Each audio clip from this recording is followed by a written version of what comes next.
la la la la la la la la la la la la la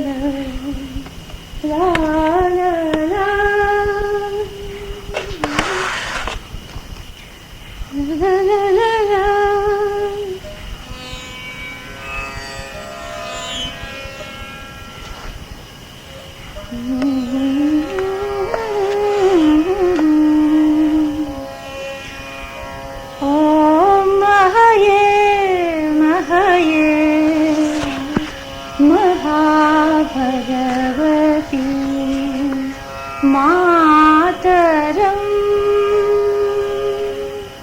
ओ महये महये महाभगवती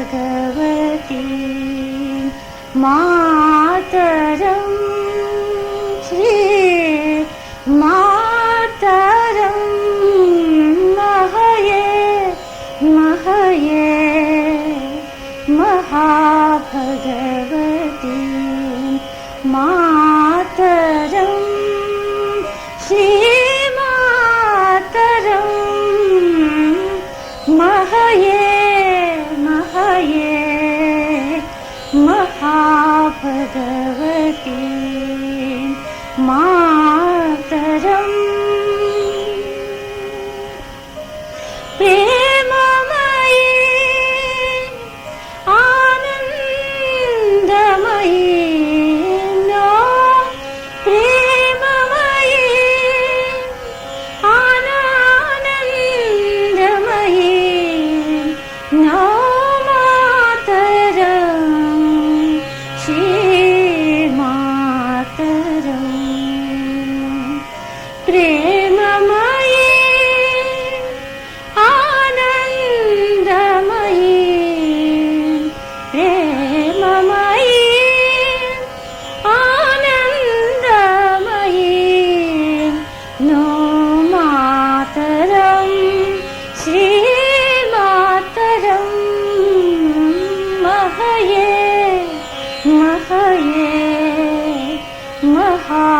महाभगवती मातरम् श्रीमातरम्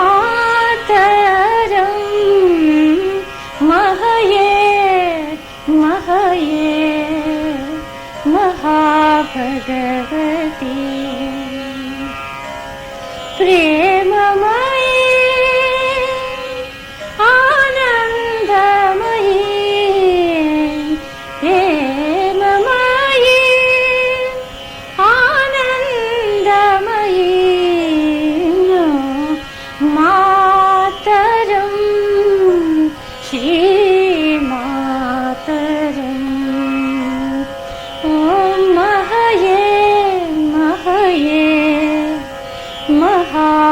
महाभगवती मातरम्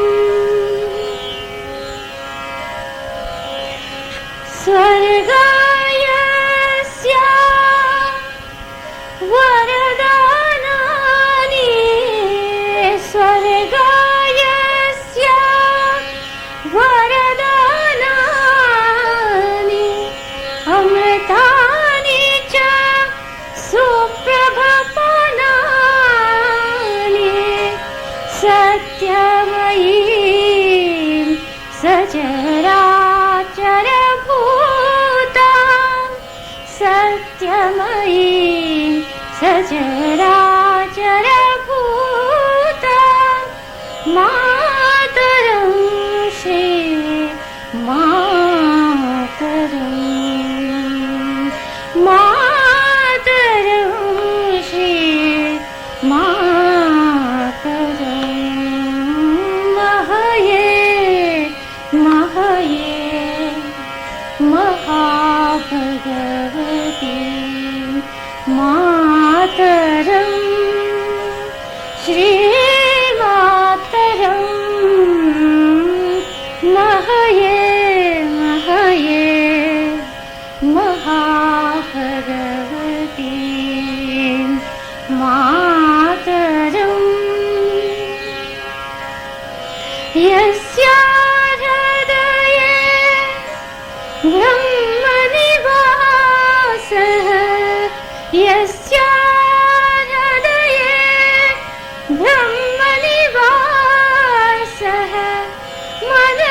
च महोच महसां हासः मनसि च महोच महसां हासः तां त्रिभुवनतारिणीं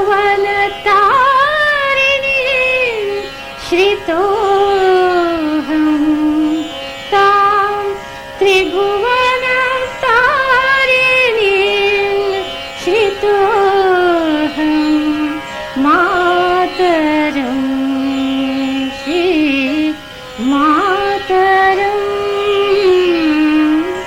महये महये महाभगवती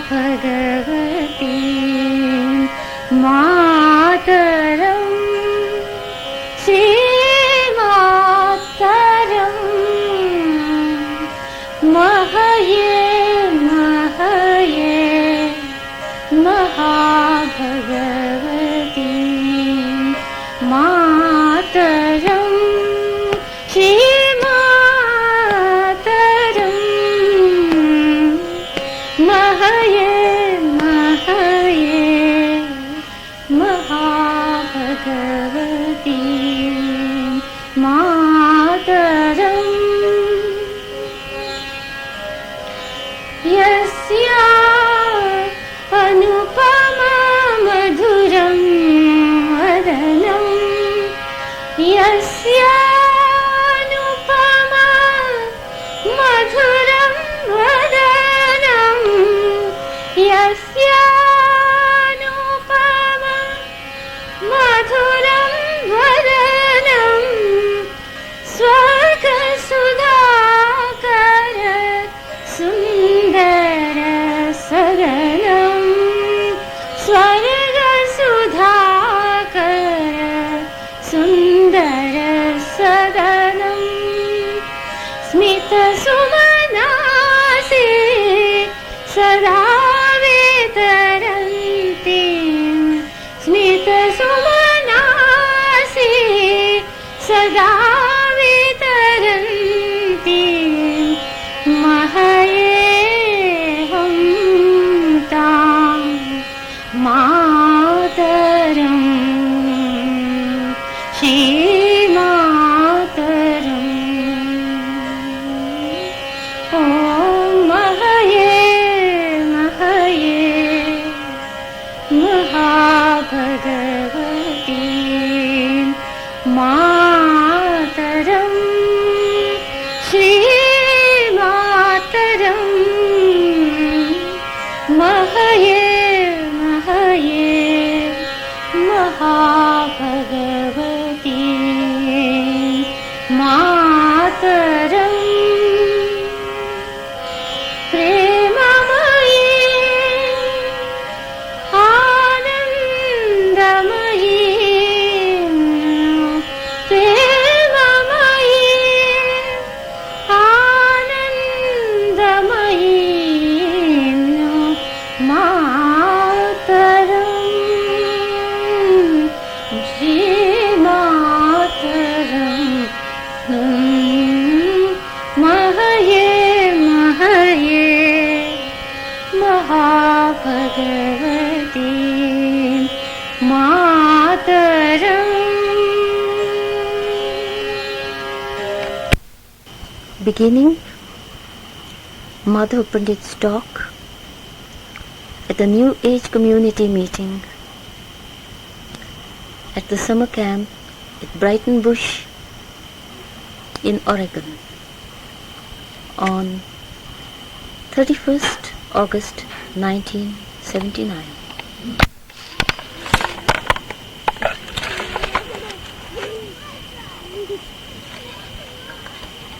I should say it's an extremely interesting and unique experience for me, coming as I do from a place 10,000 miles away,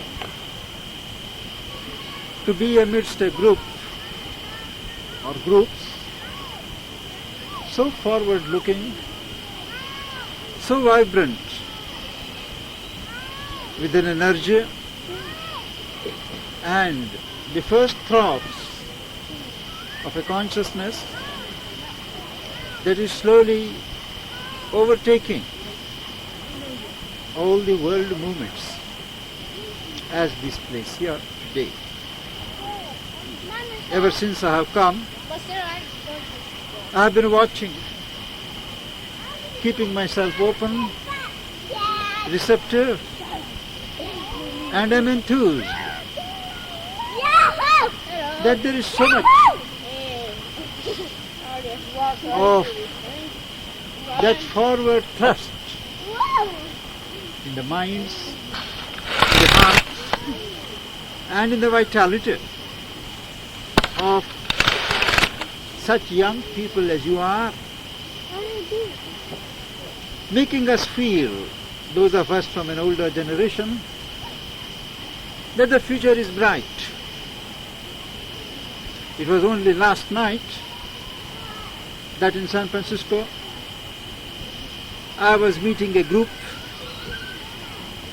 of the Phoenix Club,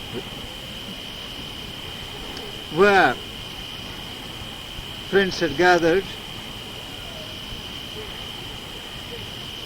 to share with me my ideas and experiences in this line of experiment in new consciousness. And they asked me that we are hearing from every side that the whole world is in great danger. Some speak of the shift of the North Pole, some of earthquakes and cataclysms, some are alarmed at the rate at which the resources of the earth are being squandered, and everywhere they are striking notes of doom, of gloom. So what do you have to say about this?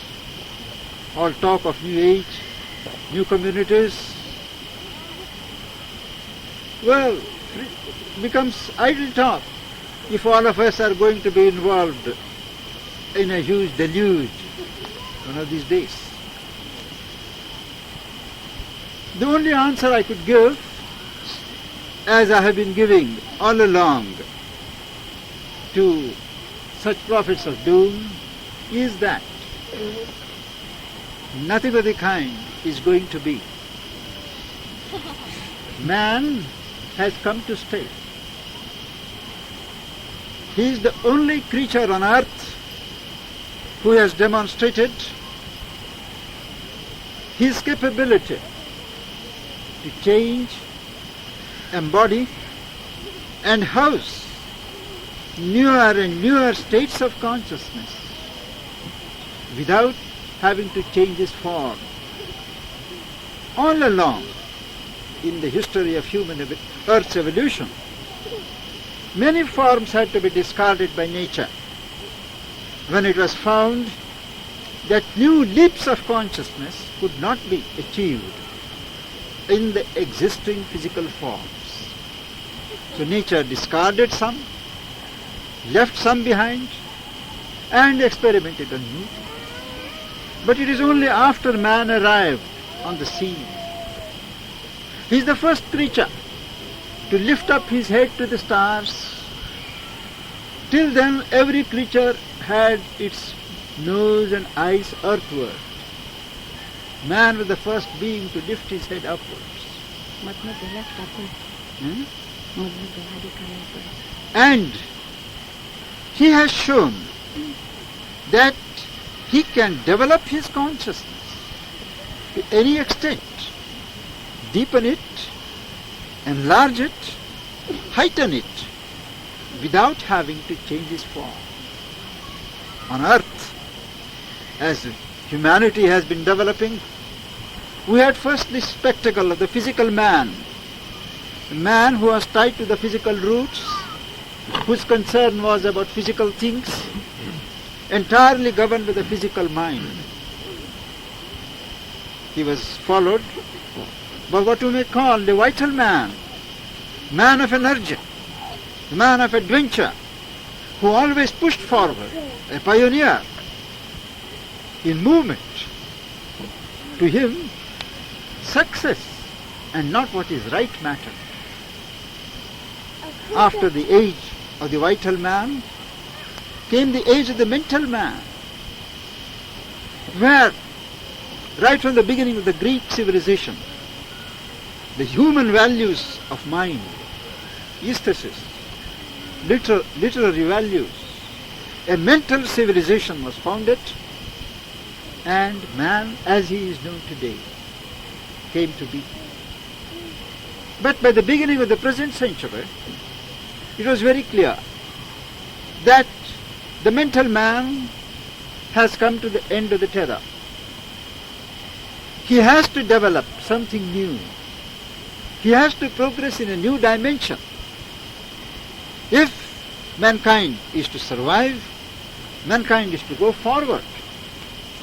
And among those seers, thinkers, who saw this truth, perceived it in its amplitude at the beginning of the century, was an Indian seer called Sri Aurobindo. He was engaged after a splendid decade of political and revolutionary activity to free his mother country from slavery to a colonial power called Great Britain. He devoted himself to the exploration of his consciousness and came out for the first time in the spiritual history of man with a positive spiritual gospel, and that is that this world has a meaning. This world is not a snare, but a field for the manifestation of the glory of God. And man himself is a miniature God, a God in potency.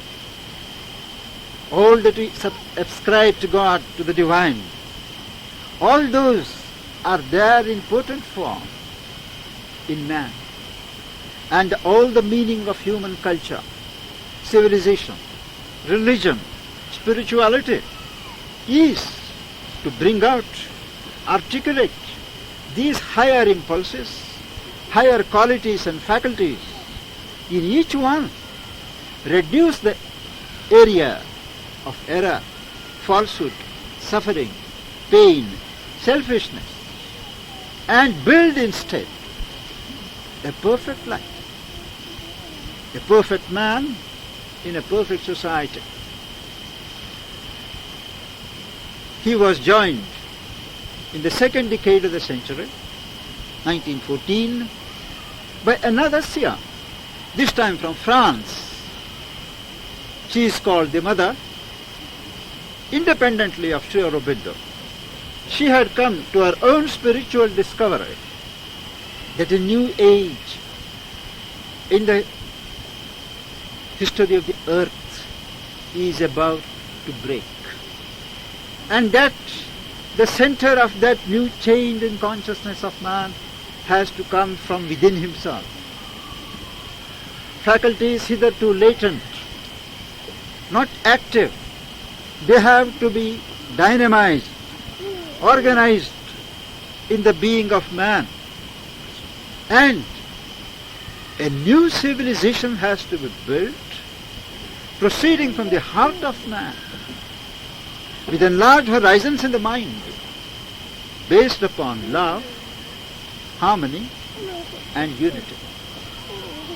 And both these seers pooled their resources together, and after a period of about 12 years, they started what is called in India an ashram. An ashram is not a monastery. It is not a seminary. It is the house of the teacher. A teacher who has realized some higher states of God consciousness, formulated in knowledge that can communicate that experience, and the teacher is one who is in a position to communicate that realization to seeker who comes to him for that purpose.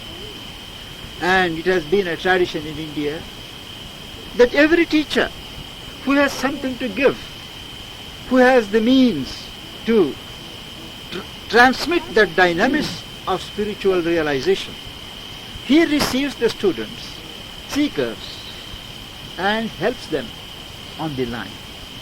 It is in that spirit, not of negation of life, not of fleeing from life to find a birth in paradise beyond, or in some immeasurable peace called nirvana, or in an ineffable delight of the spirit, but here to relate to God, nature, soul and God, to relate and build a new way of life based upon totally different principles. That an ashram was founded in India in 1926 with about 20 people. Gradually, a new society was formed, a kind of collectivity based on a principle of equality, freedom, and dedication to the divine.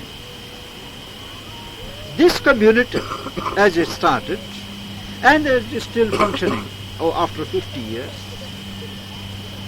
admits people who are willing or who are seized with a quest for a new pattern of life, leading to a positive goal of fulfillment in life, not salvation of one's soul, but of perfection of life. Each person who joins this collectivity ceases to own private wealth.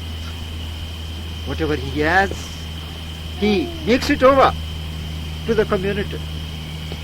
And the community holds itself responsible for that person's spiritual and material welfare. And each person contributes his best to the development of the collective life. And what he does, the work that he does, the labor that he puts in, it is treated as one's labor of love, offering of one's energies to the divine in humanity.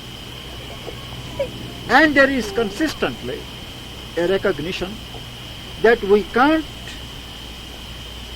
open a new life, start a new life on the old basis of egoism, economic rivalry, selfishness and desire. It is understood that a psychological discipline, an inner psychological discipline is pursued to negate what I would call the animal impulses in human beings. Give a knockout blow to the ego and learn to live not for oneself, but for those around, for the divine in those around. It is also recognized that all the parts of man, all the parts of the human being have a legitimate claim on this seeking for perfection. There is the mind and its mental energies, the heart and the emotional energies, the life force and life energies, and the very physical body. So a discipline is taught, practiced, which leads to a fourfold development of human personality, all centered on what we call the soul, the psychic being, which is a concentration of divine consciousness in each person. That source in us, which always gives the right judgment, has the right feel of things without having to reason out. There is also the discipline of silencing the mind. The mind is a restless mechanism. We never know what we think. Most of our thoughts are not our own. They are mostly thoughts moving about in the atmosphere. the mind is taught to be silent, quiet, so that it can open to states of consciousness above the intellect, above the reasoning intelligence, so that faculties of inspiration, illumination, cosmic consciousness, intuition, which is an edged ray of truth, it alights straight on the solution that you see without having to labor mentally. Now all these faculties are there in the higher nature, waiting to be invoked, received, and made dynamic powers in man. A million years ago, the primitive man could not have imagined the faculties of reasoning, discrimination, the art of poetry, writing poetry, painting, and all these that the man of today is doing. Similarly, we cannot conceive of the still greater faculties that are waiting to be activized, released into our life on earth. Now these disciplines, called the discipline of integral perfection, a fourfold perfection, these are taught and practiced in this ashram, which has today about 1700 people from about 20 to 25 countries all over the world, ranging from 3 years up to say 95. We have also a center of education where a new type of education is being experimented upon and provided based upon these spiritual foundations. And the education is given consulting the child, consulting the one who learns. It is recognized that education hereafter is not going to be a classroom education. It has to be more and more coextensive with life. Life itself is a school. And each one has to learn not to be able to earn one's livelihood, to fit into the existing structure of society, but to develop one's own potentiality.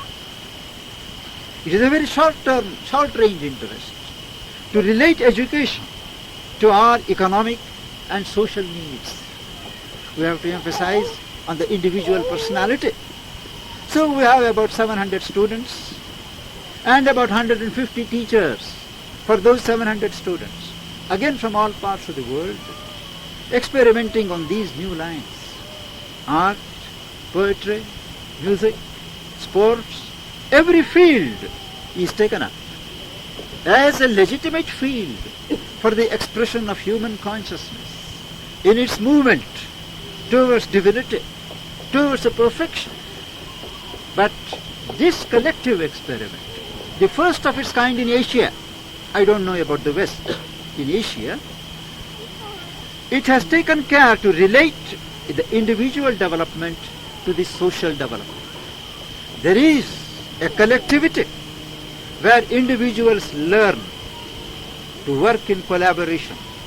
There is no higher and lower, no superior and subordinate, but all function on the basis of certain equality, and work becomes a means to learn the disinterested and unselfish pursuit of higher quest, and also to learn how to move with others, to establish group relations on the basis of harmony, mutuality. Sri Aurobindo says in his work The Life Divine that the future society, the Gnostic society, governed by a divine intelligence, will be characterized by three qualities: unity, harmony, and mutuality. It is mutuality that is most important. In our ashram, no two individuals have the same routine. Each one works out his own path. He does not question another's right to hew out his own way. Aurobindo says that though the goal is the same, the path is the same, the way each one treads is different. And each one has to find out what is right for him. Uniformity is not unity. Unity is something inner. There has to be a variety, a diversity of outlook, a diversity of expression and manifestation.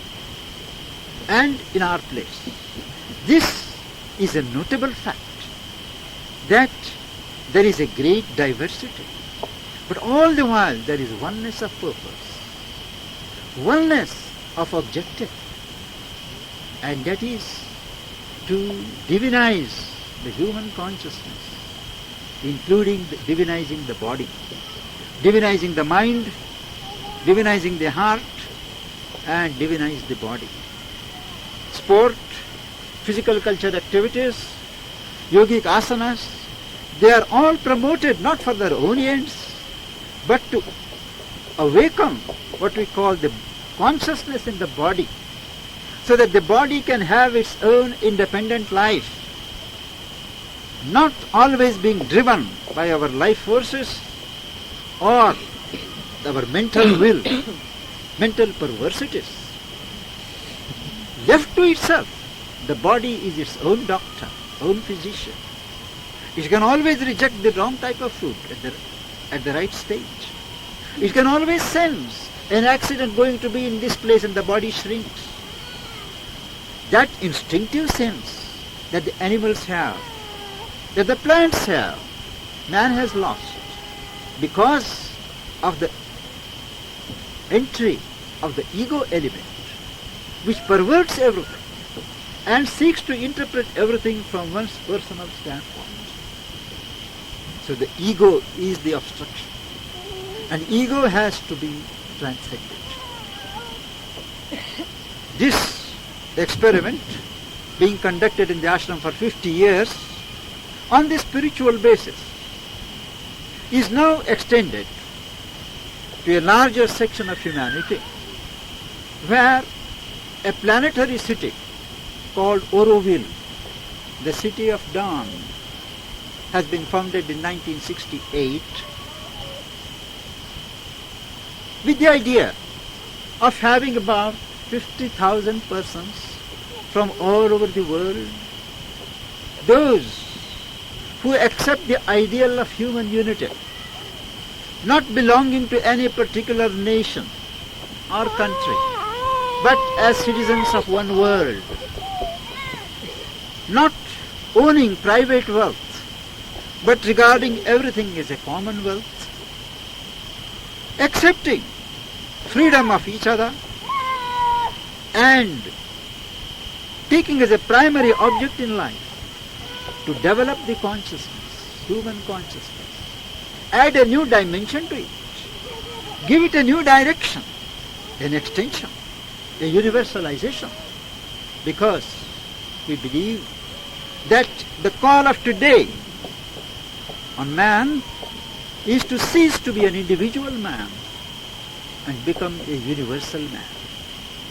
All the experiences of great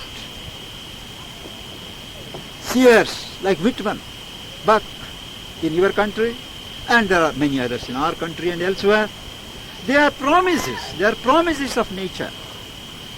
For man, what is in store for him? A universalization of consciousness.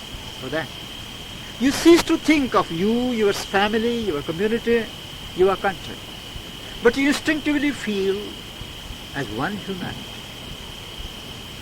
Many have dreamt, many have written poetry about this theme, but the time has come today when the ideal of universality insists on being actualized. It is always great truths sail into the atmosphere as ideas, as concepts first. After the mind of man gets familiar with these concepts, it accepts a few of them as ideals. It says these are the truths, these are the ideas that we can realize and should realize in life. And they are established as ideals. Ideas become ideals. And an ideal takes its own time to become an actual. So ever since the beginning of the century, the ideal of universal brotherhood, that is insisting upon being translated into an actual reality. In an interesting analysis of the main revolutions in recent centuries, in his book Human Cycle, Aurobindo says that the French Revolution failed because while it gave liberty, it destroyed equality. It became a tyranny of the minority and called forth a counter-revolution. The Bolshevist revolution failed because it gave equality but destroyed freedom. A true revolution can last, can bring about a change, a radical change, only when the third truth, fraternity, is realized and established.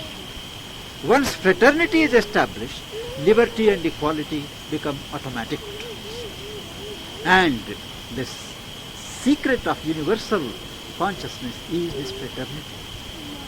It is towards that, to develop this universal consciousness, break through the present traps of individualism, economic exploitation, and set a new basis of commonwealth, commonality of interests, commonality of objectives, that this movement towards new age communities, new age experiments, new age writings, all are moving towards that.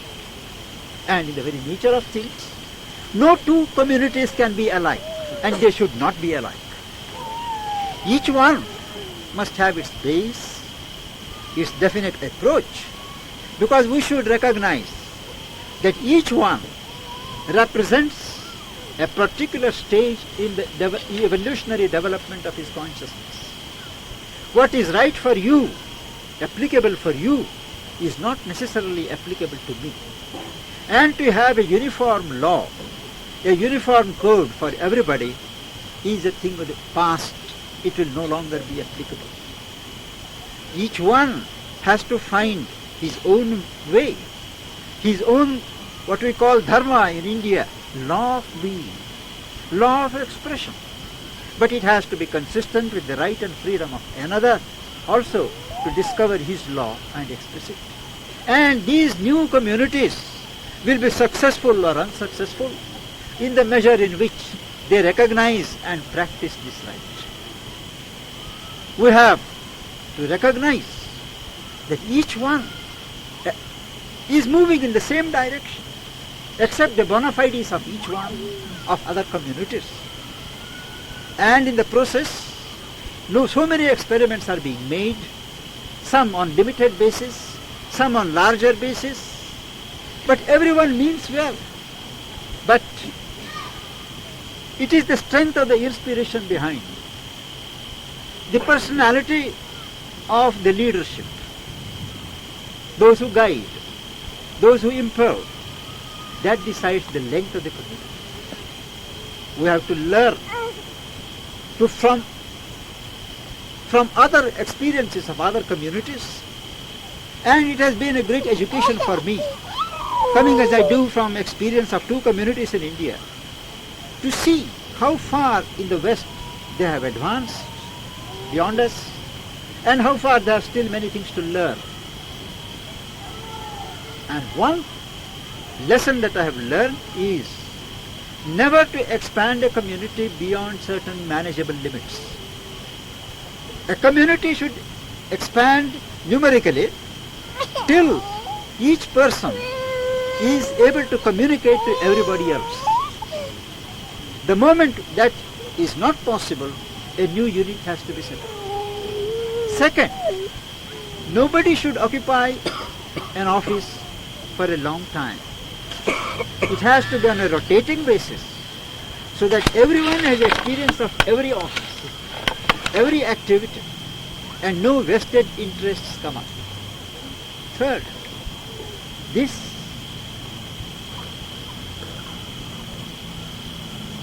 leadership. The old idea of leadership has to go. A leader is not one who is the boss. In Aurobindo, in India, we have no boss. We have no head. There are 500 people from different countries, about 20 countries, spread over an area of about 2,000 acres of land, managing about 20 settlements, agricultural, industrial, horticultural, fruitery, and so on. And all of them, the people concerned, meet together, decide upon the priorities on the basis of goodwill and consensus. And where they cannot agree, they hold over for a while. But there is no somebody as such who will dictate and say, take it or leave it, you have to follow. They are all things of the past. And we're on the eve of the Aquarian age, in which we are entering within 2 decades, that old concept of leadership will not work. The mother, my teacher, used to say that leadership hereafter will go to one, not one who has more knowledge, more power, more capacity to maneuver politically, but to one who holds divine love and can radiate love. Leadership will go to love. This is a fact, and each one of us who aspires to build new communities has to give priority to the cultivation and development of this faculty of love. And love is not mental. Love is not emotional. Love is something spiritual. Love doesn't calculate. Love doesn't expect recognition. The divine love, the pure love, the true love doesn't expect recognition. That has to be built up. The nearest approximation to this type of love is the love of a mother for a child. It is a promise again. And to the extent to which we can build this love in ourselves, practice, to that extent our communities will be strong and will be able to face the challenge of the future. This is, in brief, what I had to share with such promising youngsters as you are, and I keep myself open to questions from any of you on any topic. Thank you. Yes? You said that you observed the ways in which the communities here in the West had evolved further than your communities, and that we had also things to learn from your communities. I was curious if you could expound on that.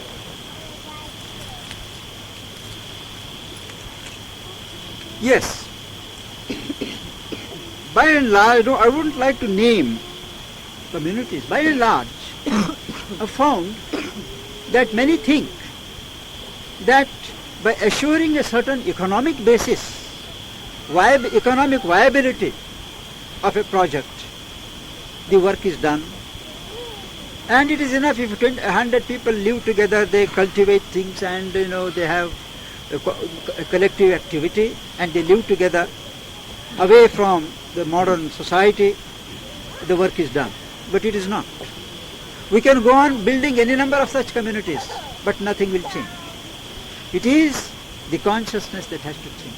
I remember we had a visit from a lady, a South American lady, sent by the UNESCO to various parts of the world to study and report on the various human habitation, settlement problems in Africa, Asia and all that. And at the end of her tour, she came to India. She visited Aurobindo, stayed there for a while, and she told me that I have visited a number of communities, new experiments, but the one thing that is unique here with your people is that whereas everywhere else they first build the cities and then look for men to live there, you are first building men and leave them to build the cities. Now this is what has to be done. Each one of us has to be a new man. Before I can build a new community, I must become a new man.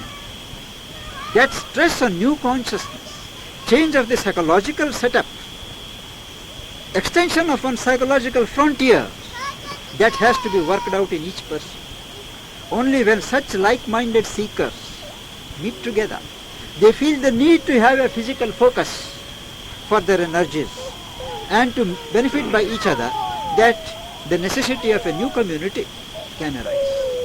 So this spiritual dimension has not received as much attention as one would desire in the West. Our people, on the other hand, they are all mostly, what are called developing countries, third world countries, where even subsistence conditions are not available. We have our economic problems, political problems, social problems. We are a 5,000-year-old civilization having the social load. You friends here, you don't realize the blessings of God that you have. You people criticize yourselves too much, depreciate yourselves too much. You are unnecessarily apologetic about your technology, about your materialism, as if they were sins. No. You can't get away from technology, you can't get away from science, you can't get away from modern civilization, and you don't have to. What you have to do is to develop the moral and the spiritual authority, that consciousness to handle this technology. Technology is meant to free man from the drudgery of work, to give the joy of creativity. We have to use technology, we have to use nuclear power for the right purpose. Technology is, after all, a development of human consciousness. And it is up to the new communities to demonstrate that we don't need to run back to nature, what we call in India a bullock cart civilization. We don't need. The modern technology has brought the whole world together. Gadgets, new equipment, technology, much more can be done. Not only an outer unity, but an inner unity can be done. There are millions and millions who have not seen a book, who have not seen a plane or a motor car in the eastern part of the world. They cannot be taught through class books, textbooks. They can only be reached through media, mass media, like television, like the films. We have to make better use and a more purposeful use of the media which we have in our hands. And man has truly alienated himself from nature. But to reject life and go back, it is a cry of despair. We have to establish the balance. Relate nature to the cities. And today the interest in futurology is something unprecedented. At no stage in human history was so much interest in the future as today. And that is because the future is compelling. All the old institutions are breaking down, and let us not shed a tear about it. They should go, because they were based on principles, ideals which had relevance 200 years ago and 300 years ago. We can't prolong them today. We have to let them go. We are today in a transitional period when the old is died and the new one has not yet been born. We are fumbling. The East and the West have to cooperate together. The spiritual technology of the East and the material technology of the West have to combine. And a bridge has to be forged so that there is one world, one humanity. And there is a great potentiality in this country. There is a surge of energy for change, for forward thrust, readiness to experiment, readiness to knock out old traditions. I have toured half the globe. I have not found this kind of readiness, this kind of vitality in any other people. That is why I have been drawn to this country. This is the third time in 3 years. It's not a joke to come 10,000 miles every year. Please, I have been traveling from New York to San Francisco to New York, cross country. I have met so many Americans. I have lived in so many homes. and the elegance of your life, the attention that you pay to the smallest details of organization, the way the what are called road repairs and track repairs and things are done, it is something amazing to us. When you come to our countries, you will see what I mean. You take it for granted. No, this is a great blessing. You don't have the load of the past. You don't have the tyranny of the old traditions over you. You are free to experiment. And all that is going to form part of the new civilization and the new society that is being experimented upon in India, including the bodily transformation, the role of sports, the role of jogging, running, in awakening the body consciousness on such a systematic scale, on a research basis. In no other country is that work being done. We have been doing on a spiritual basis. But right from the physical end, what is being tried here is something most remarkable. So that is where we Indians need to learn, we from the East need to learn. Nobody today believes, even in the East, that the destiny of the life is to find nirvana, to cancel oneself from cosmic existence and go into a zero or a shunya. No. Everybody recognizes the social concern of spirituality. Modern spirituality recognizes the claim of life, claim of the world, and not the soul alone. It is holistic in approach and insists on a total development of man and a total society. I wondered if you have people from all castes in your ashrams in India, Yes. and how you relate to the caste system. There is no caste system or no class system in our ashram and Aurobindo. We have people from all sections of society, and we don't recognize, each one is an individual, human individual. We don't recognize even the distinction of man and woman, boy and girl. It is a one society, and there is no problem. And what we hear in the news media about the caste problem in India is grossly exaggerated. The real problem is economic. It is not a caste problem at all. Down the hundreds of years, large areas of land have been in the custody, in the ownership of a few people, what you would call in America upper class people. Well, the tillers of the soil, those who work, they are of the other class, non-possessing. And this economic basis is the friction. The rich ones do not want to let go what they have held all these years. But new political legislation, economic compulsions, they have dispossessed the richer classes of the land. And when those who till the soil seek to occupy the land, all these frictions come. And there is friction, and there is rioting and violence. It is an economic problem. The social hierarchy is not existent anymore. But I wondered if your ashram did anything about this. Well, you see, we are taking people from all classes, putting them on the same basis of equality, and around us we are also helping to develop a kind of integration of society. In Aurobindo particularly, it is not one campus, it is not one area of 2,000 acres. There are interspersed number of villages where people who have nothing to do with Aurobindo live, owners of the land. We are trying to integrate with them, to give them economic benefits, to interest them in the ideology of Aurobindo, of humanity. That way a kind of integration and elevation of general life is being done.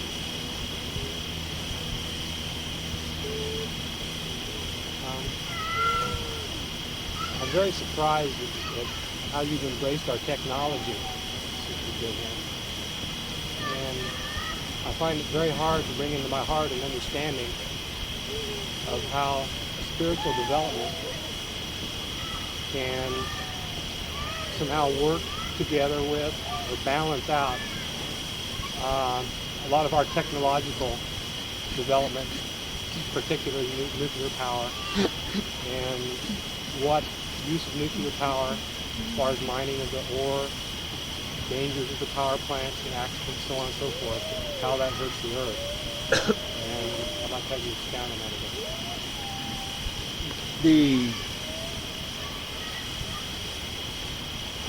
The direction in which technology is being developed, the purposes for which it is being used, that is unspiritual and harmful for humanity. We have to develop a pressure of opinion, of consciousness, to release technology from the compulsions of political and geopolitical considerations. Otherwise, technology is only increasing the destructive potential of man. But that's no reason why we should condemn technology. Technology has to be freed from its masters, present masters. It has a great good to do for 4/5 of humanity. It is only this power, just as electricity has done. Similarly, even nuclear power, when it is put to the right use, peaceful use, there is much it can do. And of course, the development of science, new inventions, can always find safeguards to see that the wrong side effects are either obviated or lessened. We have to learn. But I believe science is already progressing in a healthier direction than it did in the last decade. Certain risks have to be taken. Nothing is ever achieved without taking risks. But we believe in an overseeing providence, a grace which ultimately leads to beneficent results. How many nuclear power plants are there in India, and how long have they been operating? India is still in an experimental stage, depending upon America and some other countries for the nuclear sources like uranium and heavy water and things like that. India is still in an experimental stage, and the nuclear development in India is tied up with the position of the nuclear powers in the world. So as at present, there is no nuclear production of nuclear arsenals in India. Yes, no. We simply can't afford it.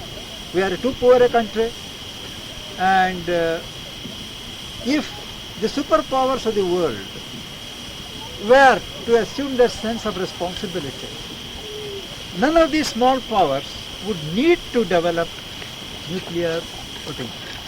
You must have seen in papers how Pakistan today has gone behind America and has stolen or collected all these secrets from France and other countries, and it is developing a nuclear threat to India.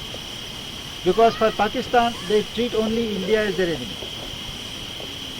And India, as a political unit, has to equip itself. It was when China invaded India. India had no nuclear power. India had not militarily developed. And India had to appeal to Kennedy for an air umbrella. And Kennedy had the magnanimity. Despite political differences with India, he said yes.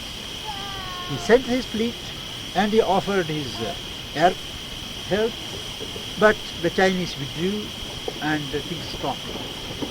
So if the greater powers were to arrive at a certain understandable solution, I think this mushroom growth of nuclear plants could be prevented. I have two questions about Aurobindo's views. Did he believe that the life divine on earth, or the development of the higher man, or whatever, or the higher total society, whatever, was inevitable? That's the question. Absolutely inevitable. If evolution of consciousness is accepted, evolution, just as evolution of man was inevitable from the animal, evolution of a universal man and later of a God man is inevitable from man. Okay, in other words, there could be no accidents in between that could make it not happen. It's just going to happen. That's what Well, you see, there is always 1% chance that man may eliminate himself. Theoretically, we can't rule it out. But we have to on the basis of reality, on the positive basis, that there is a very good possibility that man will develop, and this is the way he will take, direction he can take. Man can always belie the trust that nature and God have imposed in him, reposed in him. My other question was, thank you, I read somewhere that Aurobindo telepathically told a mother after he was sort of dead that he was hanging out to wait till somebody super perfected a perfect eternal physical body for him to come back into, whatever that means. No, it's not that. It's not right. That's what I want to ask. What's he talking about? No. These are all stories, romantic stories, put forward by journalists of Time, journalists of Newsweek. What's his view of immortality, or whatever? Immortality in Sri Aurobindo's view or in the view of Indian spirituality does not mean an endless, eternal continuation of this physical body. It means realizing the immortality of consciousness, that there can be no break. When you die, your consciousness, continuity of consciousness is not broken. And you can't die of disease. When you are tired of this body, you can just shed it and assume a new one. But decay, disintegration and death, which today are the law of the physical body, will not be so when the consciousness recovers its immortal sense and communicates it to the body. It is a dream of millenniums old. They have tried so many ways, herbs, metals, alchemy, spiritual ways, physical ways, but still man has not found the secret. But the truth is, unless in consciousness I realize my immortal basis, I cannot hope to immortalize my body. And there is no such thing as making the body live eternally forever. There is a question. The question Yes. here. I wanted to further express something to you about the question of nuclear energy and developing nuclear energy. Because I think it's something that's really, really deep in all our hearts from our perspective, which is, I think most of us feel that the development of nuclear energy is sort of taking the whole technological question to a point that's too dangerous and too destructive for the welfare of our Mother Earth and for ourselves, and that science has sort of gone beyond its own limits. It's gone beyond limits of, and it's demonstrated that time and again that it doesn't have, doesn't have the capacity to contain itself in that area. And for myself, I feel that God's grace has been shining on us time and time again, that we're still here with all that science has developed in that area. And it feels very deep in my heart that the nuclear question is almost the question of balance for humanity, that we accept the fact that we say, on this level, at this point, we say we have to bury the uranium and leave it in the ground and not develop. There's so many other forms of energy that we can work with and develop technology to aid in agriculture in many ways, third world countries and ourselves. But that at the nuclear level, we have to say enough. It's not within our, the divine purpose is to leave it in the ground, to leave it quiet. And I sense that's a feeling in a lot of our hearts. Maybe you could respond a little bit more on that. I fully agree with you that in the present state of human consciousness, in the present consciousness of our leadership, it is right that further experimentation in this direction should be halted, and our experimentation should go in different fields, because we have reached a danger point and it is not worth taking further risks. I do think it should be halted. The present development of nuclear power in the direction in which it is going should be halted. That is what we feel in India, and what all right-thinking people feel. All right.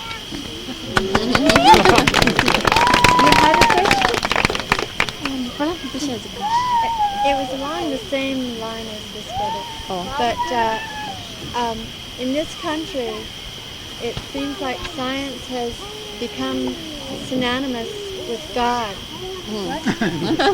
People look to science for all the answers, and it's quite frightening what we're seeing here.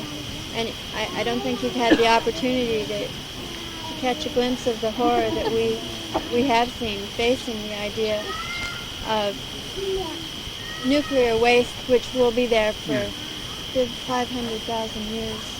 I've been reading your newspapers here every day, and I am very much aware of the horrors of the present trends, and I have a feeling that even among scientists, they have started realizing the dangers. There's no room for morality in science. No, but even science is neither moral nor immoral, it is amoral, It depends upon what use you make of it. But even among scientists, there is a certain protest movement that is developing. They refuse to work for certain ends. And in your country, scientists can still refuse to work. But in some other countries, they are being compelled to work. So, this is a plus point here. And science is slowly, I think, breaking its frontiers. The new dimensions of that there is a divine presence, there is something else which we do not know, something else which shapes our destinies. Slowly that realization is coming.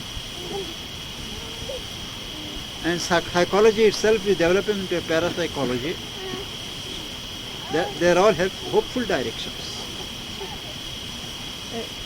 What you were saying about our physical evolution has taken us so far, and then we began more of a mental evolution. Yes. And then it's become very clear that the spiritual direction is the evolution that we need to work on. It's almost as if this brother were saying we need to realize spiritually that this nuclear we need to let most of us have realized, but our leadership has not realized. The common man has realized.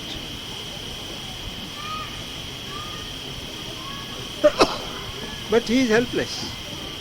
He doesn't have a voice in these matters. All over the world it is like that. There is a big cleavage between the governments and the people. That gulf has to be breached. I am very optimistic that within 20 years, when the present youth of America, which is open to these new winds of change and thought, when they come into leadership, the direction of American policies will change. It will take at least 20 years. That will be the time when those who are in their 20s or 30s today, they will be in positions of power, and they will be able to direct the policies in more fruitful channels. Yes. mentioned earlier that our technology should maybe be freed from political and Yes.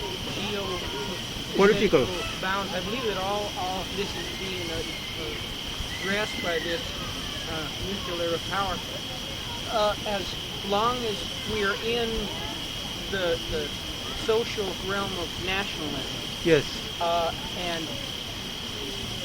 what you say is right, as our new generation grows Yes. to do this, can you see any directions that perhaps we could look to free ourselves from political nationalism? Yes. Nationalism is a disease which has done havoc and which is now becoming, out of tune with the conditions. It is not even internationalism, but one world consciousness, one world feeling that has to develop. And we have to concentrate our efforts in developing this consciousness, utilizing organizations like the United Nations, UNESCO, which are developing or promoting a certain global approach, a global outlook, which is something new in international relations.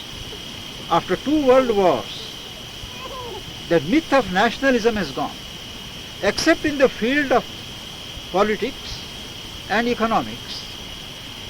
The spirit of nationalism is not that active.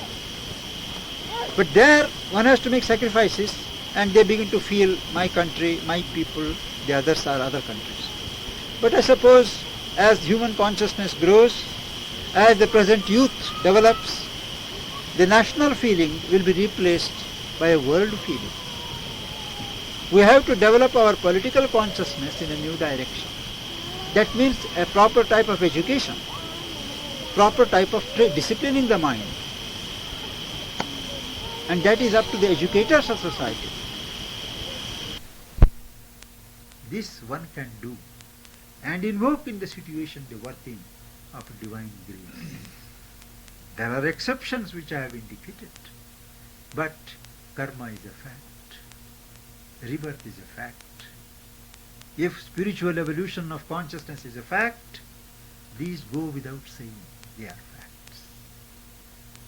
These are some of the thoughts on these complicated, controversial questions, which I thought it proper to share with you, and now invite questions on this topic or any topic that you choose. Sir, I wondered whether, how it could be, for instance, now in this life, I'm an American. Yes. And the things that are being done by my society or my group at this time, well now, for instance, if in the next life I were born in India, You won't have to pay for it. but then I would have to pay for No, you something, won't have to pay for the doings of the society in which you are here in your present birth. It is the next generation of Americans who will have to pay. You won't have to. Things don't work on exactly a mathematical basis in these. Well, now, the people in India and Pakistan, the example that you gave, Yes. I wonder where they have been in previous. That we have to go on tracing.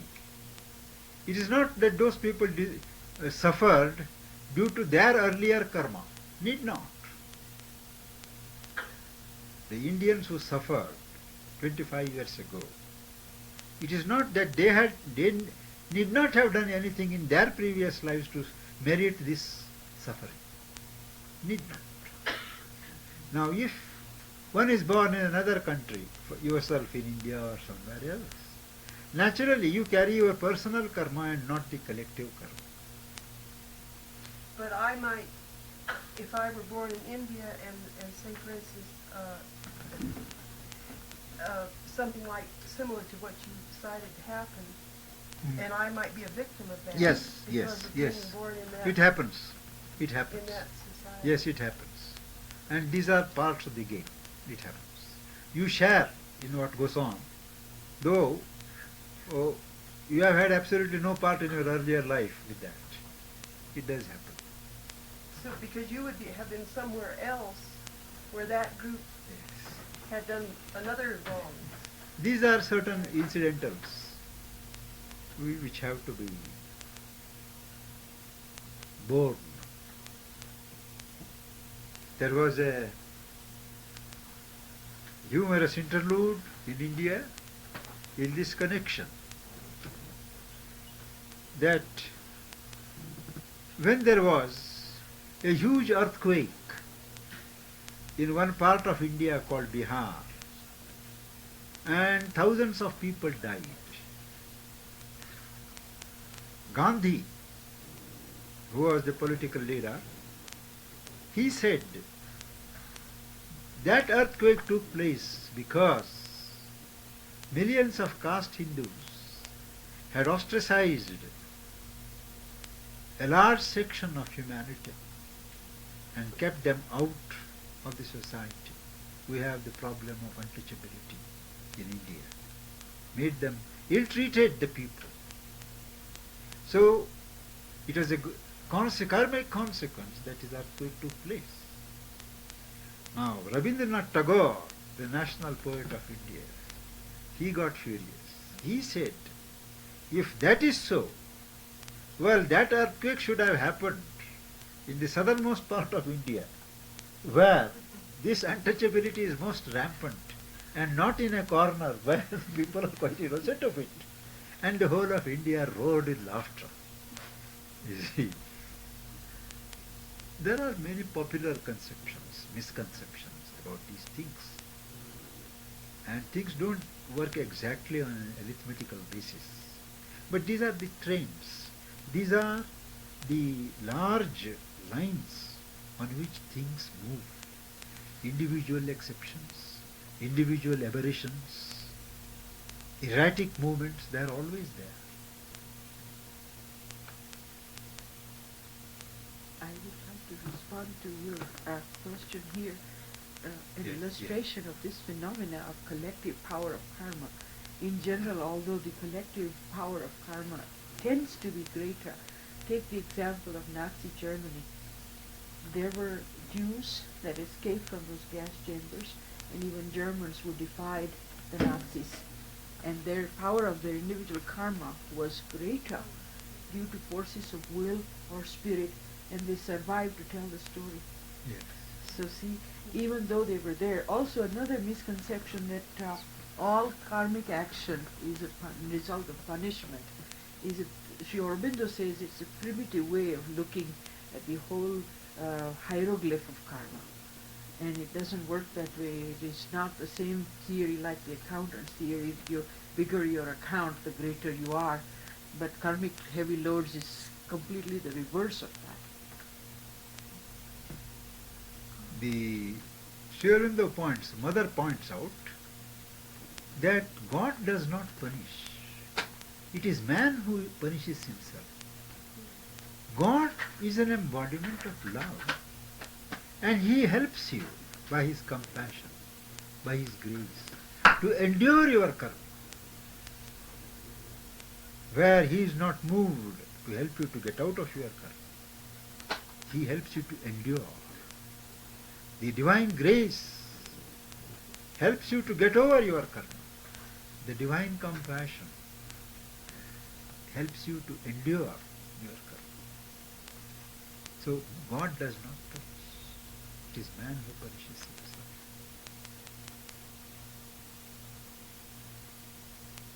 Yes. It seems to me that a person's individual karma would sort of go along with collective karma, like unless there's those instances that you were speaking of, like it seems like there are reasons that you'd be involved in a certain thing like that.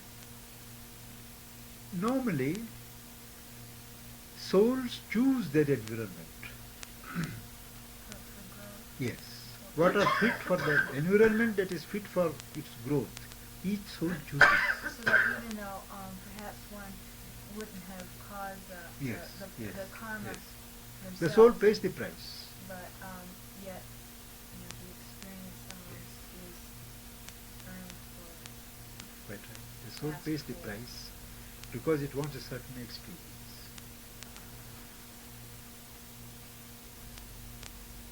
Yes. Pandit, I've often been bothered or confused by the fact that Aurobindo in 1938 received a broken thumb. Yes. Was that a working out of personal karma? No. Or was that a collective world karma? No, neither. It was, Sri Aurobindo was engaged in the task of bringing down the divine truth consciousness on earth for the benefit of humanity. And the adversary, who is always opposed to the divine intention, who wants to prevent the divine manifestation on earth, who is always busy trying to upset the program, delay, that adversary struck at him. Sri Aurobindo explains that normally he was on guard against the adversaries, against the attention of these hostile powers. But that night, 2 o'clock when he got up, he was concentrated on the mother, because that was the day they were to receive thousands of people. They got up earlier, mother had got up earlier, and he was concentrated on her, on protection around her. And at that moment, he had no thought for himself. And the adversary struck. And it need not have been such a serious accident. He just stumbled upon a tiger skin. You know, those that heads are still kept. They were spread in the hall. He stumbled upon it. And there was that huge accident. So it was an intervention by the adversary. It was nobody's karma. These things happen. Accidents. Now, accident is a phenomenon that has no past. It is just precipitated by forces of confusion, forces of delaying things, breaking things, destructive forces, taking advantage of our unconsciousness, our not being sufficiently alert and vigilant. Accidents on the roads, so many things happen. They are always precipitated by subtle forces. If you read the literature by some of the theosophists, you will see how those beings, those forces which bring about these accidents, they enjoy themselves the moment the accident takes place. The fact that certain areas, certain locations, always there are accidents there, shows that there are these beings who are concentrated on that area, and a habit has been created in those areas of accidents. So there is no karma there. Possible a person whose karma is ripe, he arrives at that time and he is involved in that accident. So each case is individual, each case is unique. We can't always generalize. We can lay down certain broad principles in these matters, a highly complex working. The tangle of karma, as Sri Aurobindo says. In each one of us, the karma of different levels is different. And they are all in a tangle. How we are working it out. At what time we live and what level. That decides things. So Mother said, whatever it is, try to live always on a spiritual level, in contact with the inner being, the psychic or the soul. one part of you always turn towards the divine. Nothing wrong can normally happen to you. The development of consciousness, the deepening of consciousness, that is necessary. Most of us are unconscious, mechanical in our lives. I remember another incident which perhaps would be of interest to you, where mother was sitting normally for signing papers and all that. She was sitting on a chair. She never had a bed, by the way. Till she was 80, she didn't use a bed. There was only a reclining sort of a seat. She used to sit there and would sign. Now, number of us, we secretaries and people who take papers, would sit on this side. And there was an almirah. You call it almirah in American English or not? Now, what do they say? Sideboard. Sideboard. Sideboard. And there was a plank, you know. So, number of people, when they would get up, they would strike their head to that plank. So, once someone asked the mother, shall we remove that plank, that board? She said, no, keep it. Let people learn to be conscious.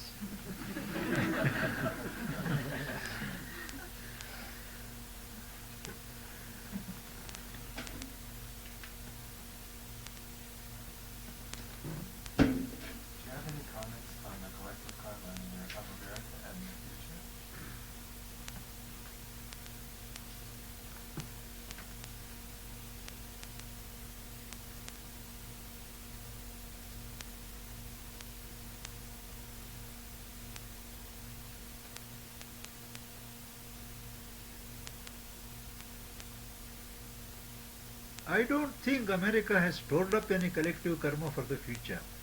The collective karma of America is reaping its consequences very fast.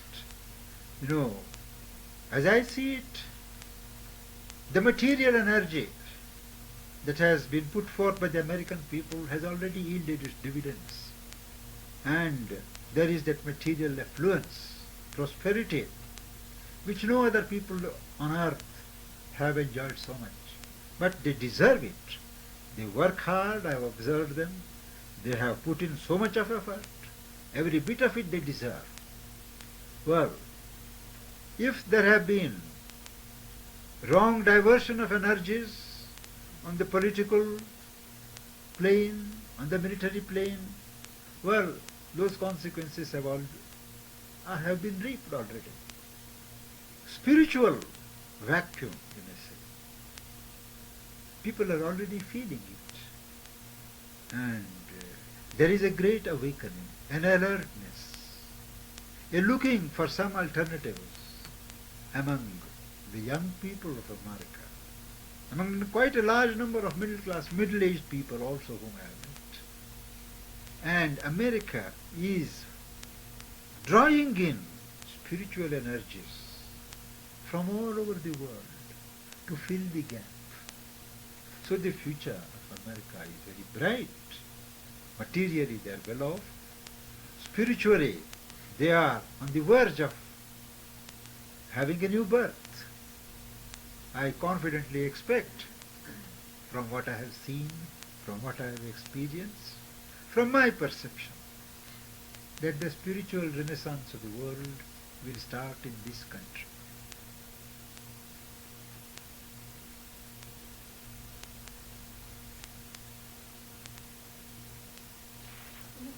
Everyone knows that we are reborn on Earth.